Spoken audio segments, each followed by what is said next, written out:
guys, I'm Kirsten, the problem solving teacher and Teachers Pay Teachers author. If you like my videos, please remember to like and subscribe, leave a comment below. That helps other teachers just like you find my videos.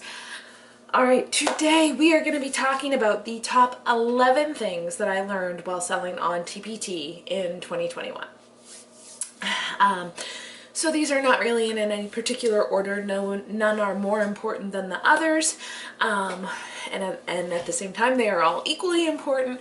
But here are the top 11 things that I think you should work on learning more about in 2022. If you want me to make more videos about any of these, let me know by leaving a comment below. All right, number one is set goals. When I first started my Teachers Pay Teachers journey, I heard a whole lot of people say that if you let it be a hobby, it's going to be a hobby. If you treat it like a business, it's going to be a business.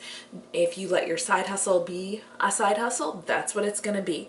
So that is all about mindset. So one of the things that I started doing early on in my Teachers Pay Teachers journey is setting goals. Set goals for your business. And if you just want it to be a side hustle, that's fine. I would still set some goals for it.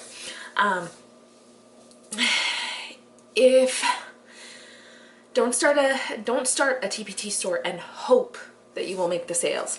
Set goals about what you want your sales to be like and like the steps of things that you're going to try to do to get to those goals.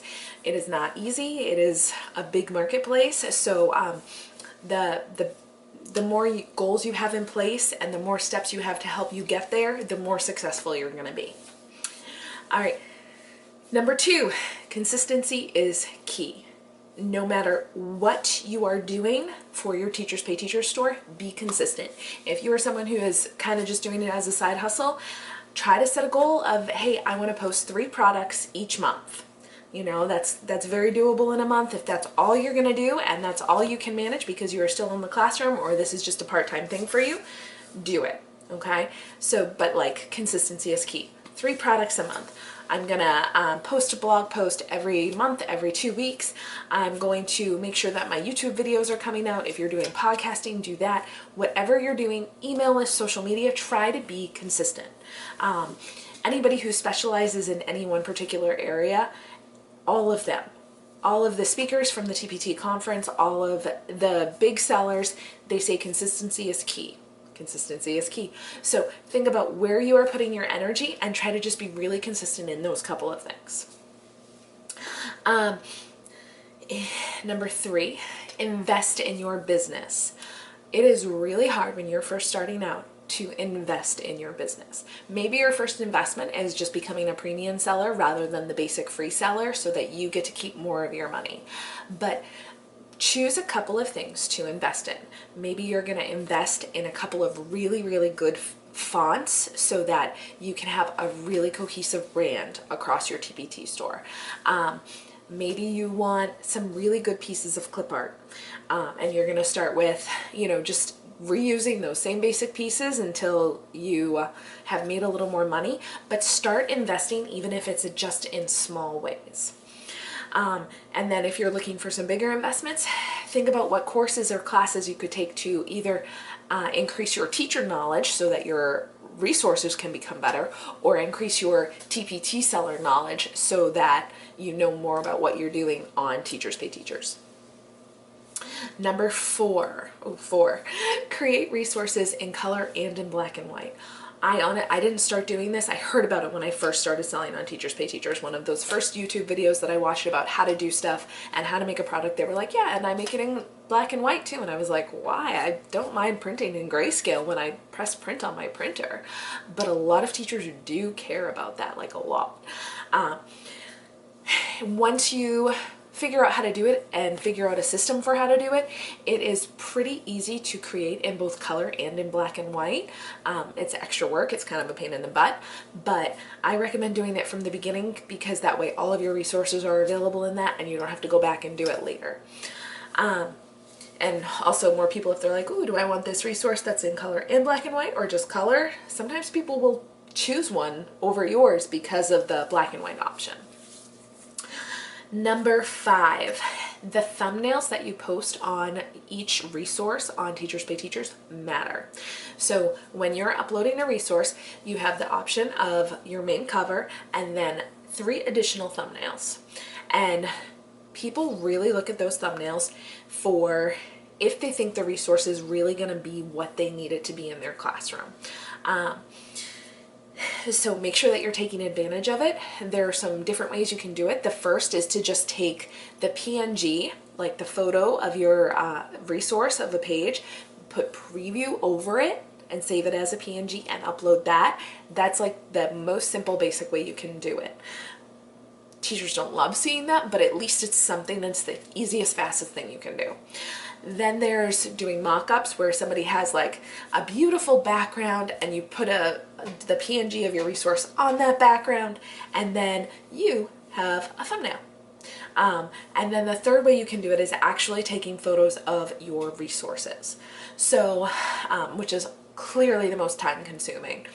I am working on making mine all mock-ups as I go through and revise older ones. I used to just do the preview. But your thumbnails matter. Make sure you're putting something there. Previews are also really important too. I haven't started previews, just the time consuming part of it, but a lot of teachers do it. If you are doing previews, you have to make sure you secure it so that people can't download it, because if you're like previewing your entire resource for them there, that's really nice of you to make sure that they can see the whole thing. But there are some like if you don't know how to secure it, then people can download the entire resource for free. So make sure you secure it so that they cannot download it for free. So just be careful of that. The 6th thing that I learned is product descriptions matter. They matter so much. There are so many people who have different formats and ways that they go about creating the product description that's going to help the teacher understand the resource better, promote other resources, and also hit the SEO so that it's easier to find in the search. So find out more about how to make really great product descriptions and work on it. My 7th thing that I've learned is let data drive your product creation.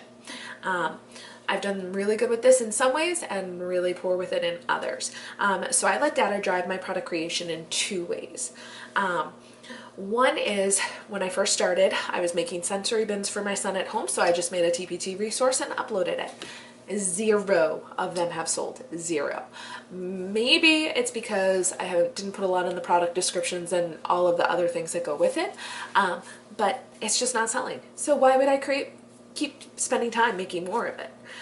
So I let go of that, and I have started to make more of the things that have been selling. So when I have something that's like a really great seller, then I say, hey, how can I make this again about another topic? So look at what's selling a lot and plan your resource creation kind of around it and see what you can create into a product line.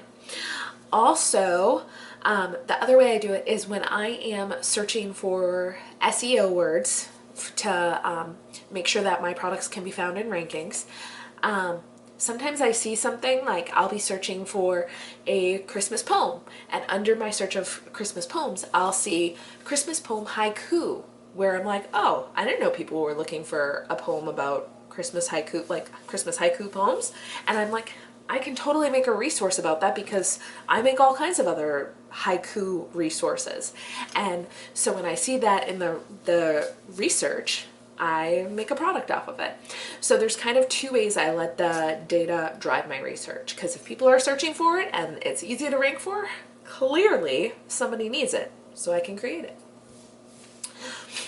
I kind of already mentioned this, but number 8 is create product lines, plan product lines.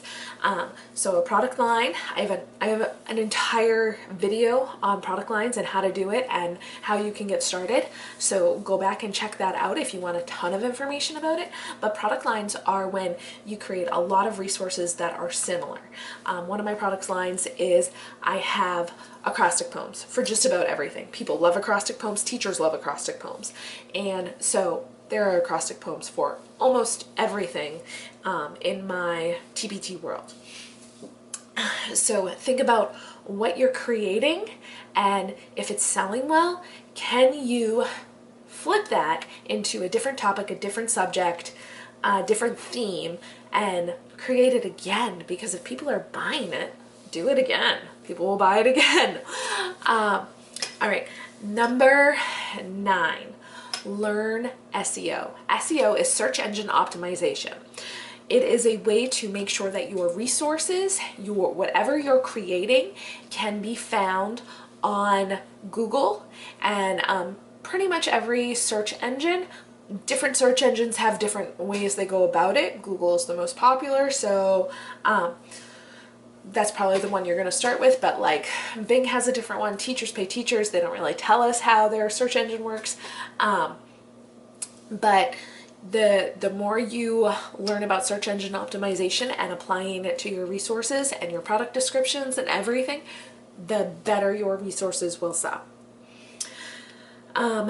If I've got some other videos on search engine optimization, but one of the top experts on search engine optimization is Neil Patel.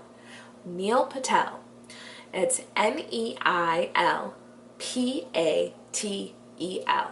He has free blogs, free YouTube videos, free podcasts, and a website called Ubersuggest where you can look up words.